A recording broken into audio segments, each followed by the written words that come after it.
Machakos Senator Johnstone Muthama and a host of Wiper leaders are furious with their leader Kalonzo Musyoka's remarks that he was willing to be President Kenyatta's errand boy. Well, the leaders say the remarks take the Kamba community back and degrade the community's belief in Kalonzo and his 2022 bid, casting serious doubt on his presidential aspirations.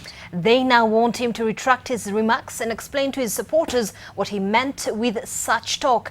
And to his political affairs reporter with that story. That story is just coming up in just a bit, and it's interesting what he said. He said, "Sasa kuanzia leo mimi ni mtu wako wa mkono." But that has not been taken well by the Wiper supporters. Exactly, the Wiper supporters believe he shouldn't have said that because he did not consult them. But there's an entire host of leaders who say that despite the consultation, it's a stand of the extension of the handshake, and therefore he was just pledging allegiance to the president, which is something that the leader of the opposition, was deemed as a leader of opposition, Raila Odinga, had done earlier on. So he was just pledging allegiance and saying that they will work together with the presidency and of course the Jubilee government to ensure that the Big Four agendas... So sort of like an extension to the handshake. Pretty much, but the leaders there don't take it kindly. In fact, Johnstone Muthama, who's the senator there, said it's like someone who started a race, and then now instead of going forward, he decides to backtrack and run back.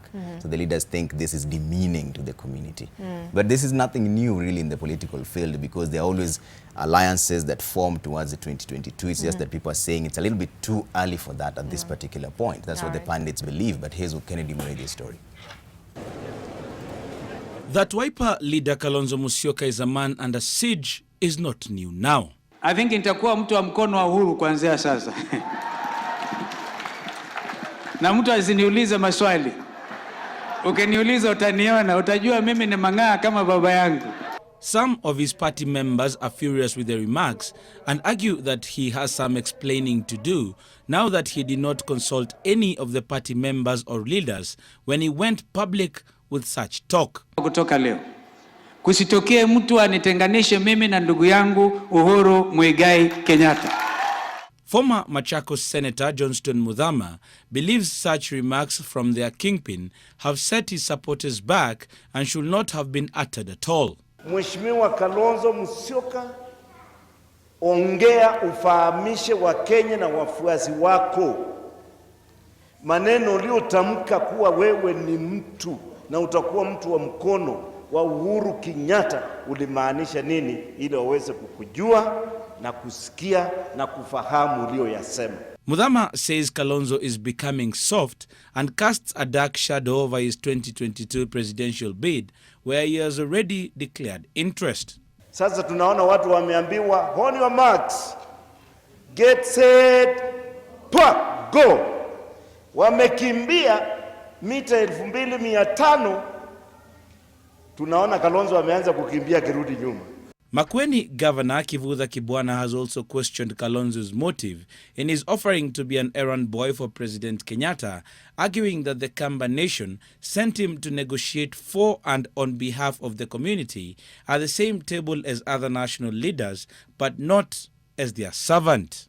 Other leaders are said to be as mad at the remarks and are waiting for an opportunity when the party's organs call for a meeting to deliberate on the matter and have Kalonzo explain further what he meant and the future of the political party that is Wiper. Kalonzo also hinted at the possibility of a working relationship between the Wiper and Jubilee parties.